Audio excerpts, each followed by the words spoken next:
Bismillahirrahmanirrahim. Assalamualaikum warahmatullahi wabarakatuh.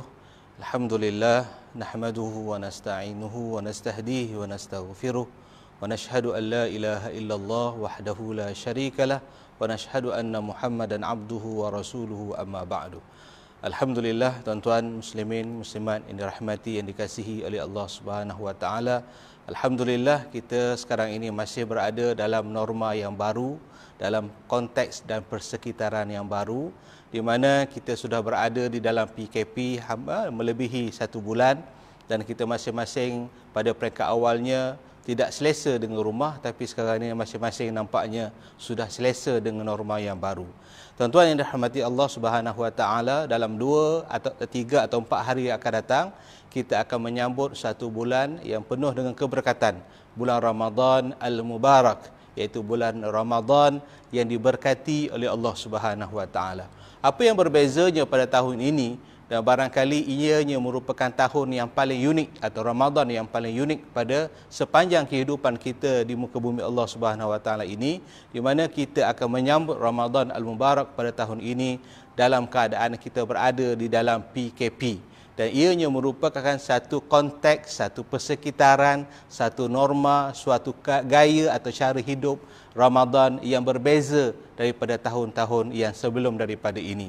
Kalau dahulunya bila kita sebut Ramadan, maka meriahnya Ramadan dengan bazar Ramadan. Kalau dahulu kita sambut Ramadan dengan more di surau ataupun di masjid, berjemaah di surau atau di masjid, kali ini ianya sangat berbeza. Apa yang boleh kita lihat tuan-tuan sekalian dalam kehidupan hari ini sebenarnya, apa yang berlaku, situasi yang ada, yang kita alami sekarang ini merupakan suatu perkara yang telah dirancang ataupun ianya telah ditentukan sendiri oleh Allah Subhanahu wa taala. Dan kita kena terima hakikat bahawa kita berada dalam keadaan hari ini ianya merupakan perancangan daripada Allah Subhanahu wa taala. Kalau dulu kita menyambut Ramadan, pada peringkat awalnya kita tidak bersemangat, tetapi apabila kita datangnya orang ke surau dan kita melihat kawan-kawan kita ke surau, ianya menimbulkan motivasi kepada kita untuk sama-sama memeriahkan Ramadan. Daripada mana datangnya motivasi untuk menyambut Ramadan atau memeriahkan Ramadan? Daripada kawan-kawan kita, persekitaran kita yang ada di luar kita. Pada tahun ini berbeza, di mana kita tidak mungkin pada peringkat awalnya tidak mungkin boleh berjemaah di surau, kita hanya berjemaah di rumah-rumah kita seperti mana yang kita lalui pada musim PKP ini. Ianya menunjukkan bahawa perlu datang keinginan, perlu datang motivasi, bukan daripada luar, tapi datang daripada dalam diri kita sendiri. Ianya terbit daripada hati nurani, daripada keimanan diri kita sendiri. Itu yang akan menggerakkan kita untuk kita melalui Ramadan pada tahun ini. Sebab itu Allah Subhanahu wa taala mengatakan, ya ayyuhallazina amanu, wahai orang yang di dalam jiwanya itu ada iman.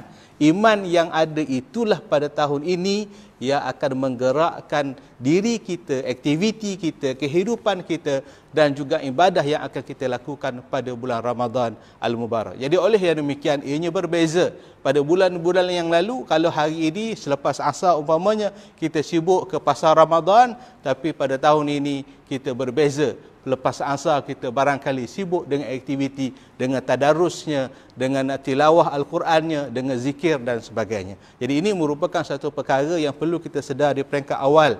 Yang pertama, kita akan menyambut Ramadan bukan daripada dorongan luaran, tapi dorongan dalaman daripada keimanan kita itu sendiri, insya-Allah. Yang keduanya tuan-tuan rahmati Allah, Ramadan yang akan kita lalui ini ialah bulan Al-Quran. Ramadan, syahrul Ramadan alladzi unzila fihi Al-Quran hudan lin-nasi wa bayyinatin minal huda wal furqan. Bulan Ramadan ini ialah bulan Al-Quran. Jadi oleh yang demikian, kalau tahun-tahun lepas kita berebut-rebut untuk mengkhatamkan Al-Quran dengan pelbagai cara dan sebagainya, alhamdulillah ia satu usaha yang sangat baik. Pada tahun ini barangkali dengan PKP ini, bukan kita tak nak khatamkan Quran, kita khatamkan Al-Quran juga, tetapi kita kena tambah sedikit daripada itu tuan-tuan. Kalau dahulu dalam peringkat penghayatan Al-Quran kita ada tilawatul Quran, membaca Al-Quran. Yang kedua, tadarus Al-Quran. Ya, kita dah tadarus Al-Quran. Tahun lepas dah tadarus. Tahun ni kita nak tambah pada peringkat yang ketiga, iaitu tadabbur Al-Quran. Berarti tuan-tuan, kita dah baca, kita dah tadarus, tahun ni kita nak masuk pada peringkat yang ketiga, iaitu tadabbur Al-Quran. Apa yang dimaksudkan dengan tadabbur Al-Quran? Iaitu kita membaca Al-Quran, yang kita baca itu perlu kita hayati pada kadar yang kemampuan yang kita ada. Sekurang-kurangnya umpamanya di rumah kita baca Al-Quran, tadarus Al-Quran dengan anak kita, dengan isteri kita dan sebagainya, kita membuka tafsirnya atau terjemahannya dan kita baca 5 atau 10 ayat menceritakan tentang apa yang diutarakan oleh Allah Subhanahu Wa Taala sebagai proses peringkat yang ketiga, iaitu kita tadabbur Al-Quran. Jadi ini merupakan satu perkara yang berbeza pada tahun ini. Kalau dulunya kita mencari kuantiti, tapi pada tahun ini barangkali inilah masanya kita berada dengan diri kita untuk mempertingkatkan kualiti pengabdian diri kita kepada Allah Subhanahu Wa Taala. Dua perkara yang disebutkan. Yang pertama, kita kena menerima norma cara hidup konteks yang baru ini supaya ianya datang daripada dalaman keimanan kita. Dan yang kedua, jangan pisahkan diri kita dengan Al-Quran. Kalau dahulu kita mengejar kuantiti, hari ini kita mengejar kualiti, menghayati Al-Quran yang kita baca dengan keluarga kita, dengan anak isteri kita. Mudah-mudahan Allah Subhanahu Wa Taala memberikan keberkatan kepada kehidupan kita pada bulan Ramadan Al-Mubarak yang bakal kita lalui 3 atau 4 hari yang akan datang. Saya rasa itu saja sebagai peringatan tazkirah kita bersama. Aku liqauli hadza wa astaghfirullah li wa lakum. Wassalamualaikum warahmatullahi wabarakatuh.